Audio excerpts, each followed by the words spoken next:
the teachings are invisible.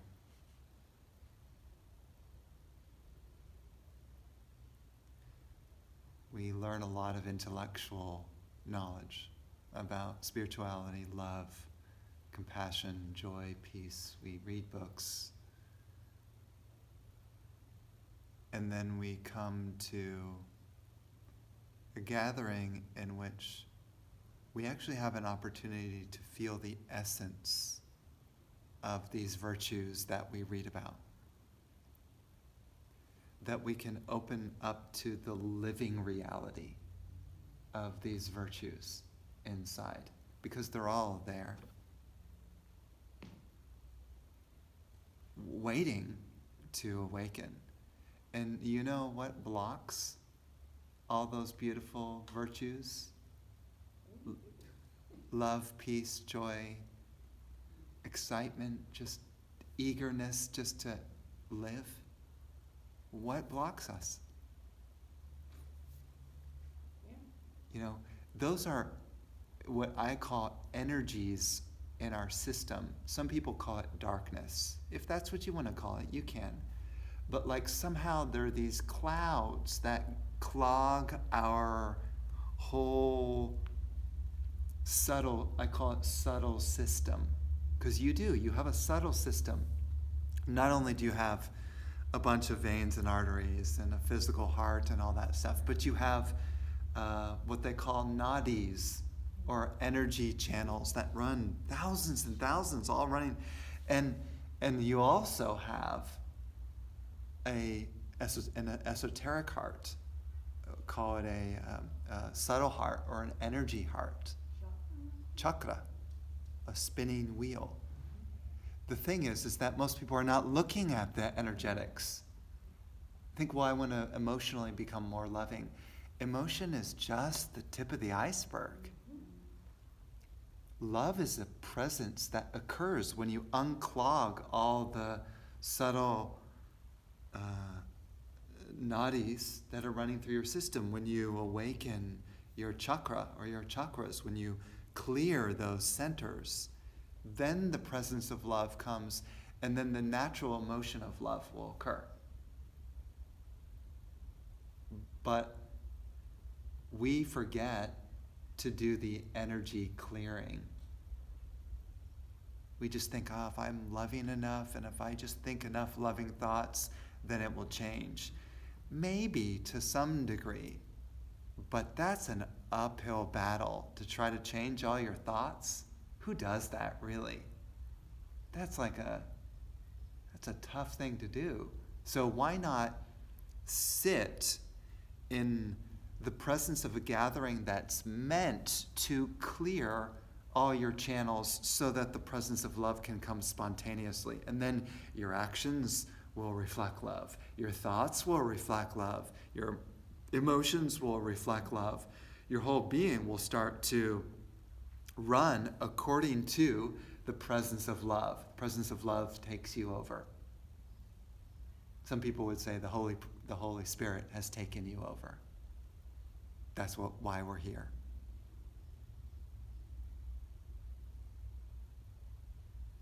And usually it's like a multi-lifetime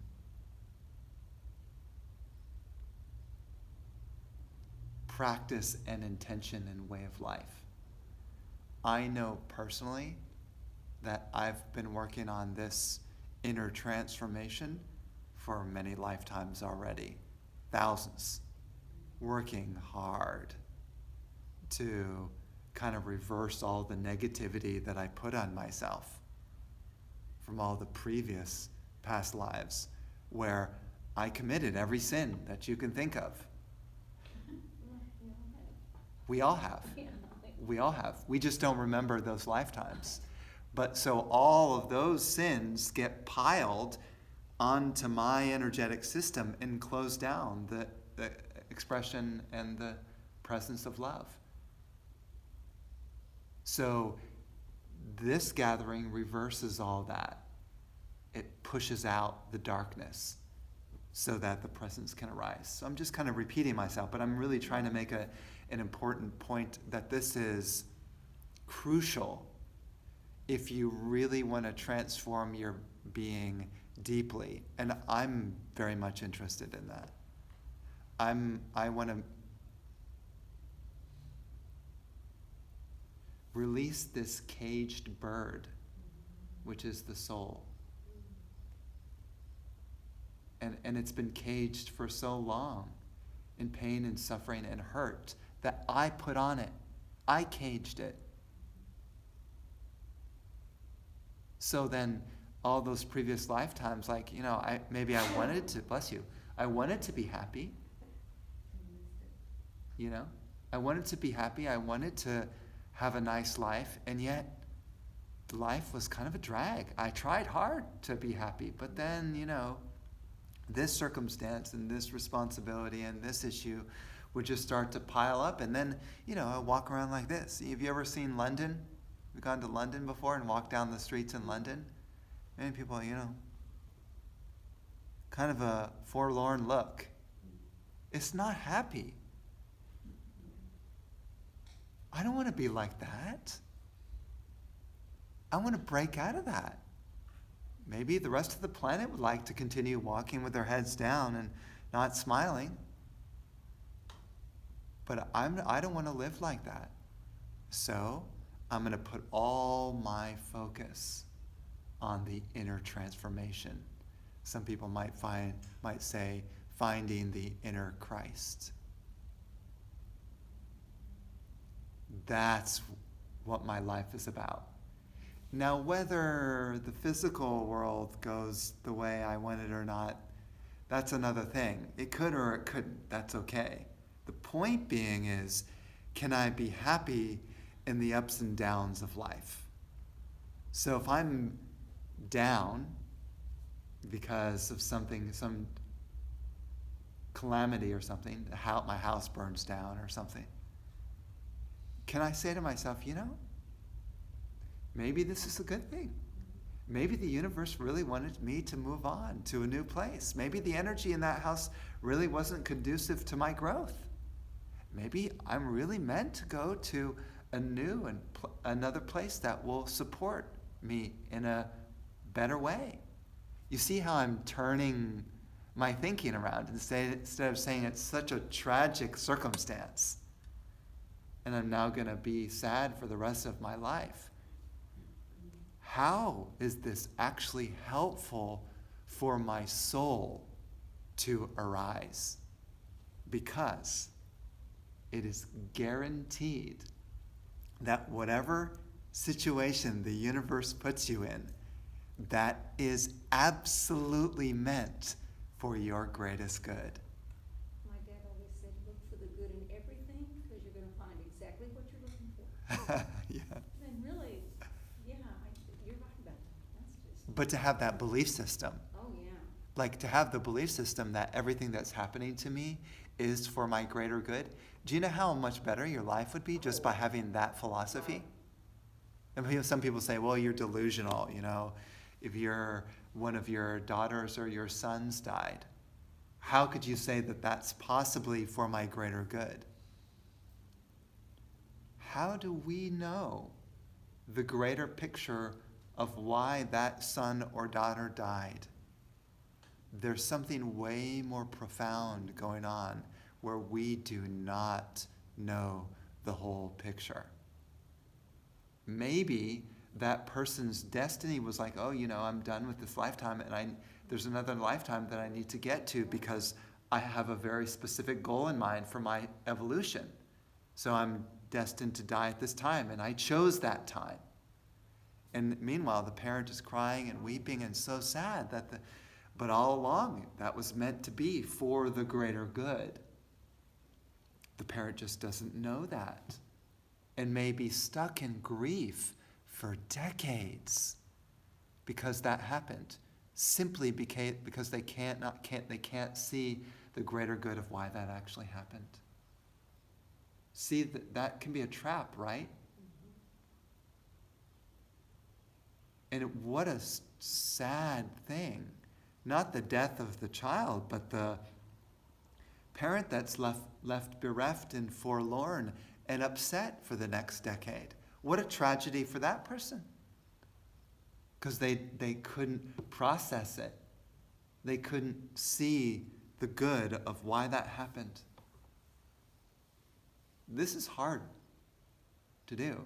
I'm not saying that this is an easy thing, but I'm saying if you really want to stay buoyant in life, you want to stay awake, alive, present, you want to stay in your joy, you have to learn how to process. Otherwise, you get bogged down. And then what happens? Body dies. And because you're bogged down, you get born right into another lifetime and you repeat the same thing pretty much. Several times, probably. Right? Several lives. Because you didn't learn the lesson of how beautiful that thing that just happened to you was. You didn't learn why that was so good for your spiritual evolution, for your life. That was part of your soul's plan to experience that tragedy. So hopefully you could take a step to the next level. Now, if you can clear that hurdle and you can just float through it,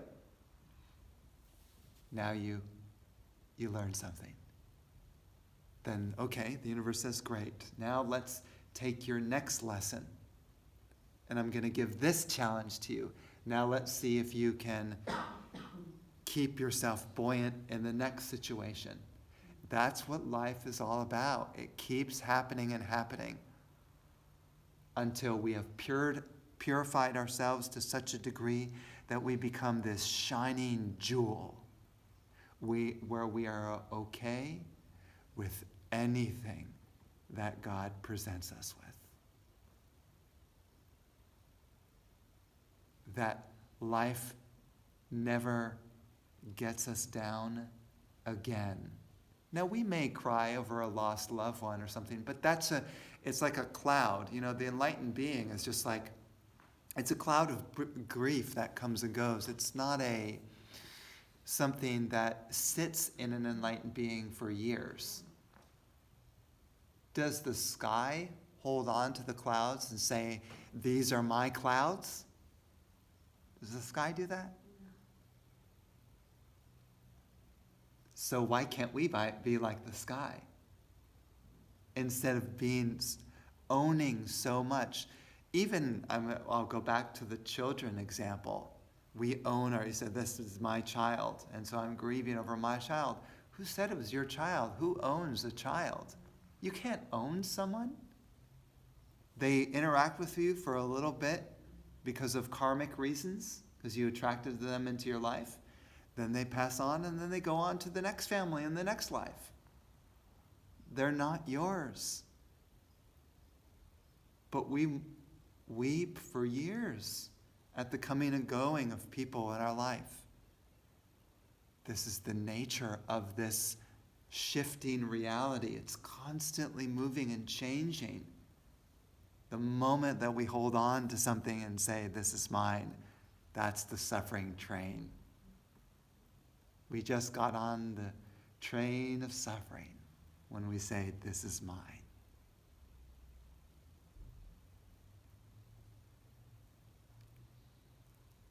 So one way you could kind of reinterpret that and say, this is all God's. This is property of God. I'm sort of the caretaker of these children, but they are the property of God. The house is the property of God. All the friends are the property of God. The church is the property of God. It's not mine. And so God's in charge of how long those people are going to live and how long the church will stay alive and how much money it will have and how much prosperity. The divine is in charge of that, not me. Now I can kind of like uplift myself in such a degree where I can kind of flow with the divine plan. But I'm not in charge. I'm simply trying to follow the flow of how the universe wants me to go. And you know how you get into that flow? Simply meditation. When you're in a meditative state, you will get guidance all the time, whatever direction to go. If you have a wild mind, going to be very difficult to hear your guidance. Your mind is always thinking about things. There's too many clouds in your mind to hear any guidance. You don't know what direction to go, and therefore you get even more confused and uncertain about what to do. A person who has cleared their mind of all the sort of issues and reactions, now they're like clear space, and then messages are coming through them all the time to go meet this person, go see that person, go do that meditation, go do that, this, that. They just know. There's just a knowing. How great would life be, right? If you just knew. Because part of the problem is that we're always debating about what direction to go, and should I do this or should I do that?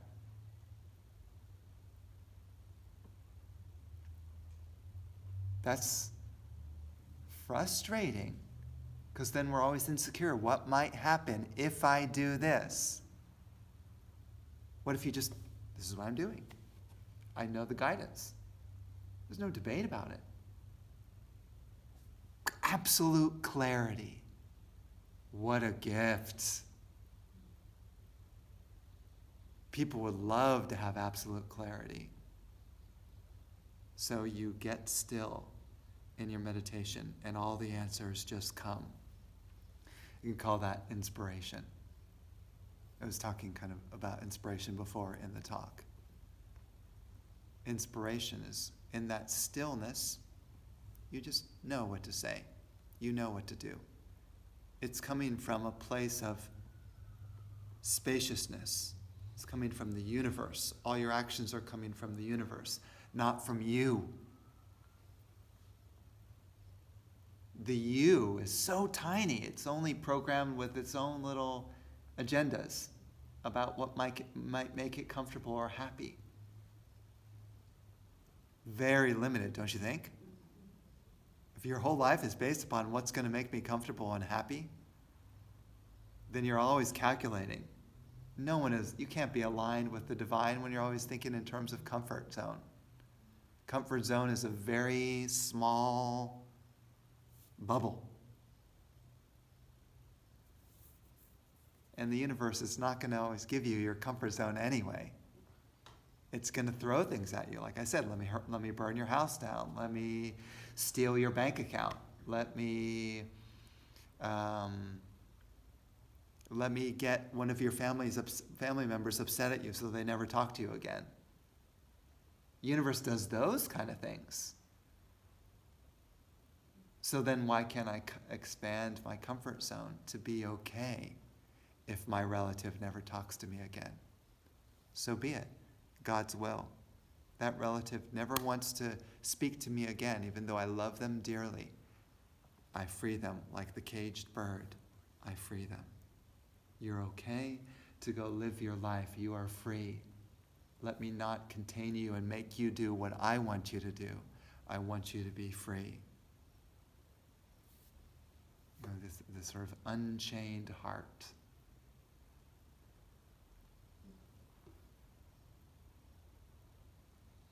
That's what love is, the unchained heart.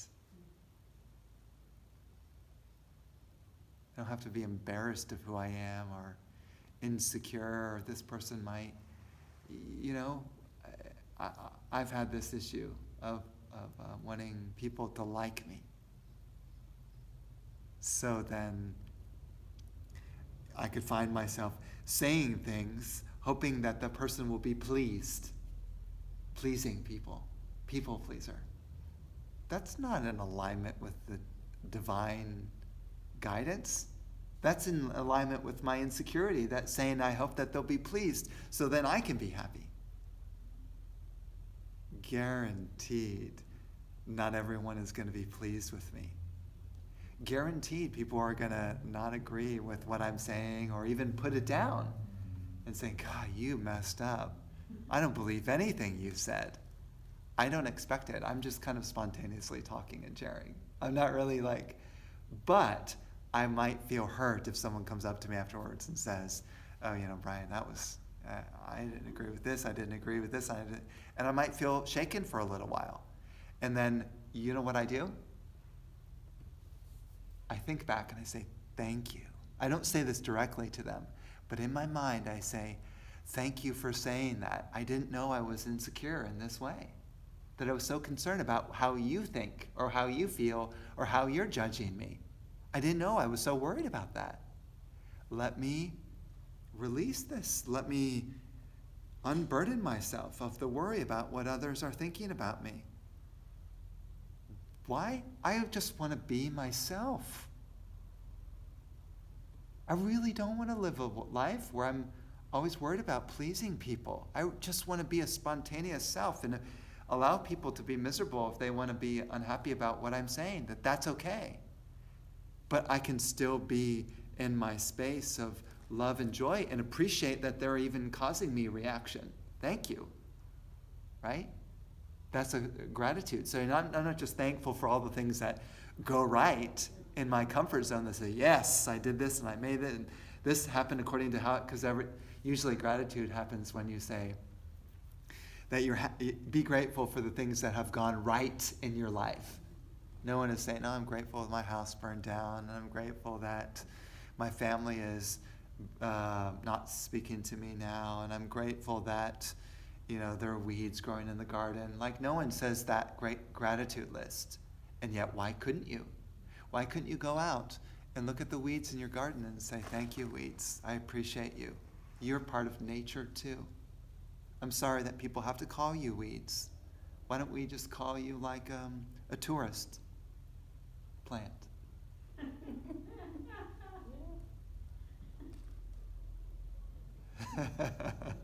Right?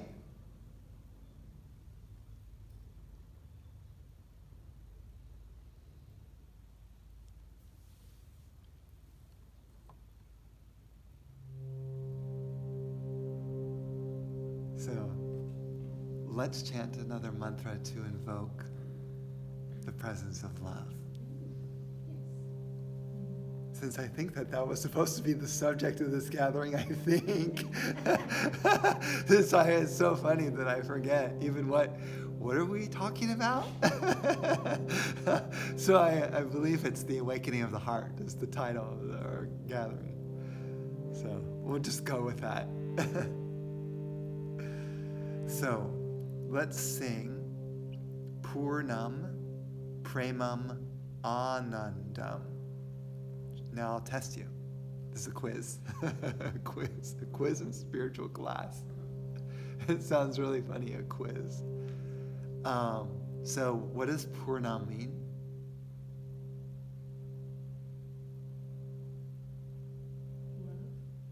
Purnam is wholeness.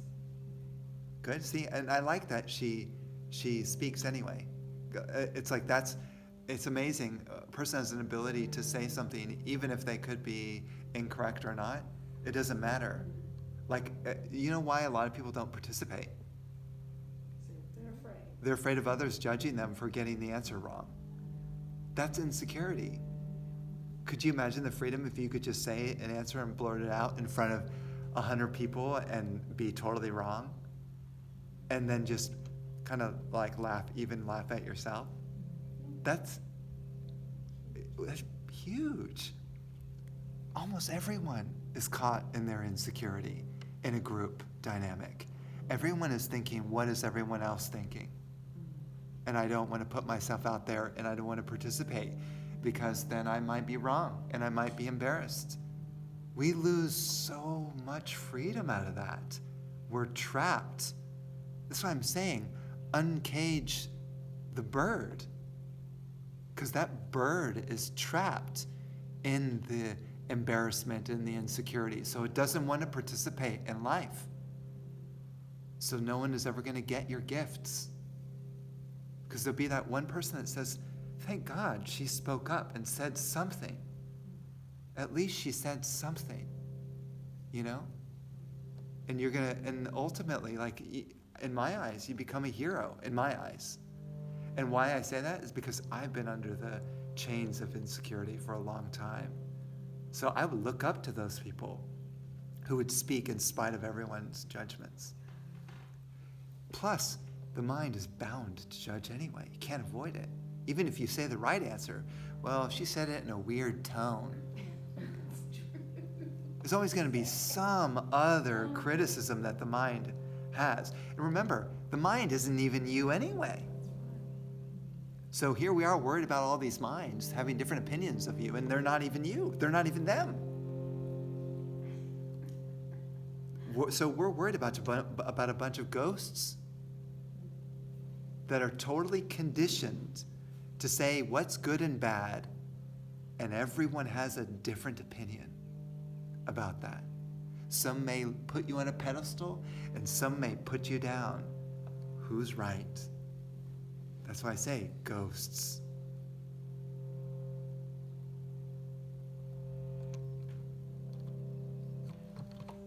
So then you sing. Purnam premam anandam. Purnam premam anandam. Purnam premam anandam. Purnam premam anandam. Purnam premam anandam. Purnam premam anandam. Purnam premam anandam. Purnam premam anandam. Purnam premam anandam. Purnam premam anandam. Purnam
Premam Anandam Purnam Premam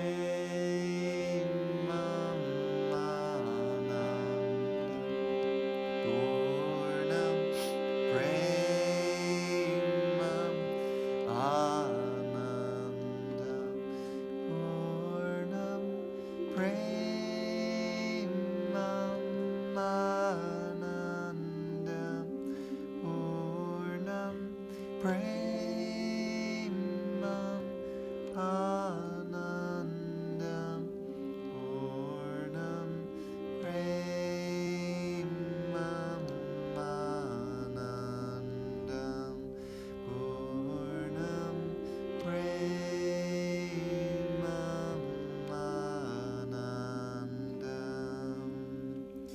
Anandam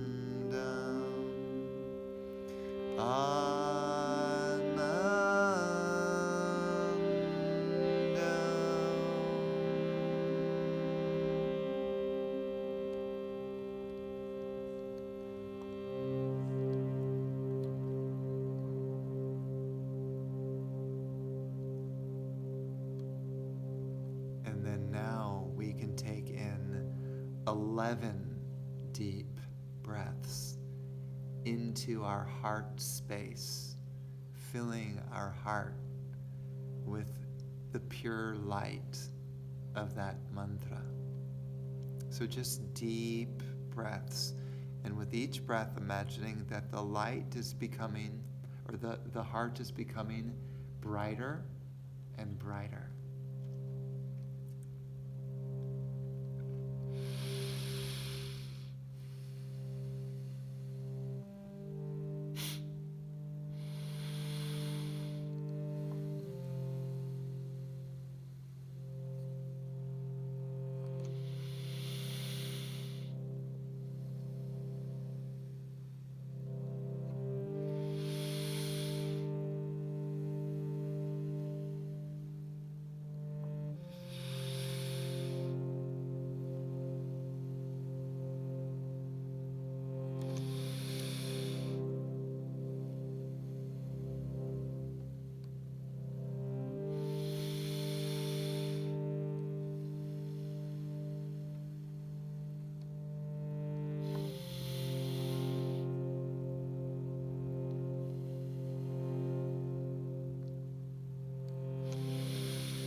Just feel the warm globe of light in your heart.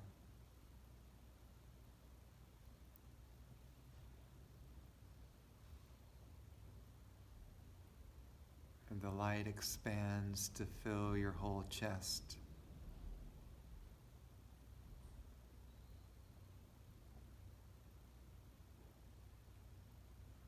And then fill your whole body.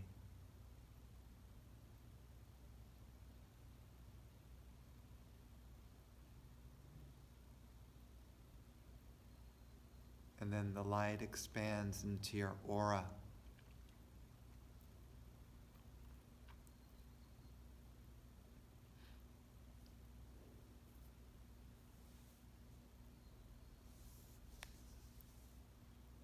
And then the light expands even more to fill the whole room.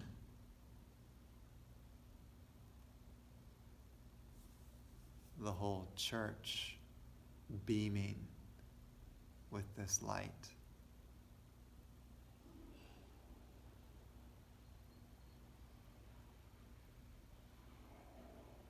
The whole building consumed by the light.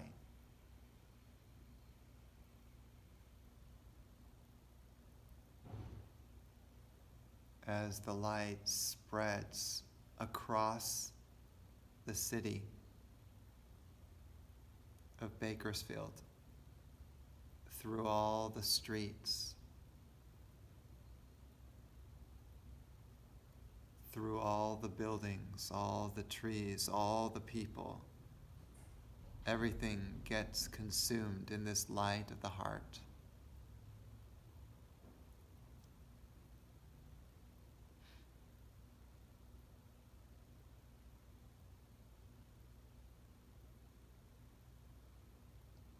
And then the light spreads across the state, filling the deserts, filling the forests,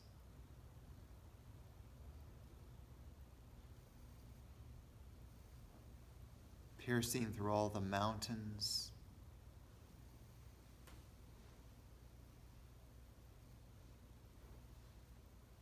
this light spreads across the country.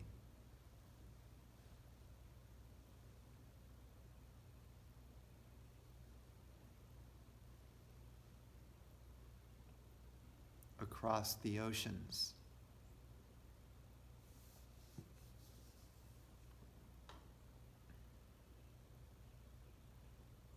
Across the entire earth.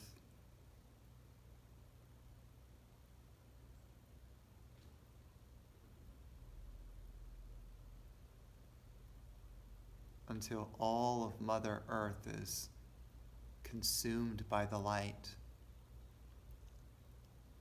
piercing to the very core.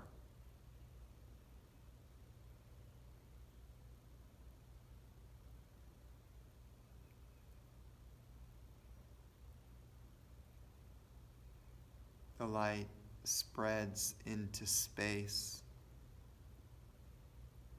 expanding through the solar system.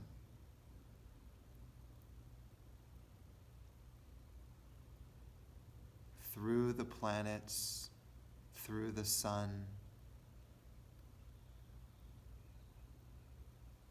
That light of the heart continues to expand to the distant stars.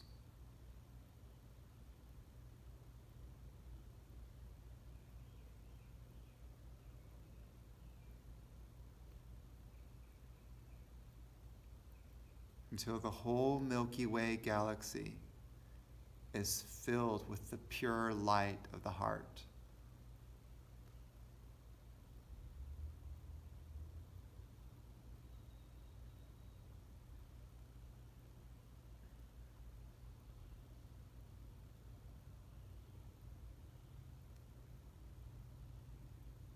This light expands infinitely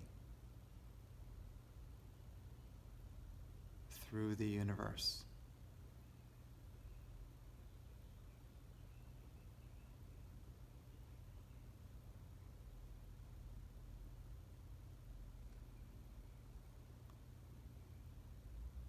Until there is only one infinite light.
gently coming back to the feeling of your seat.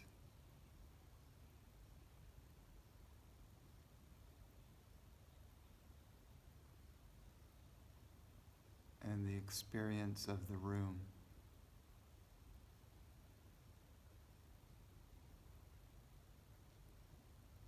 You can open your eyes.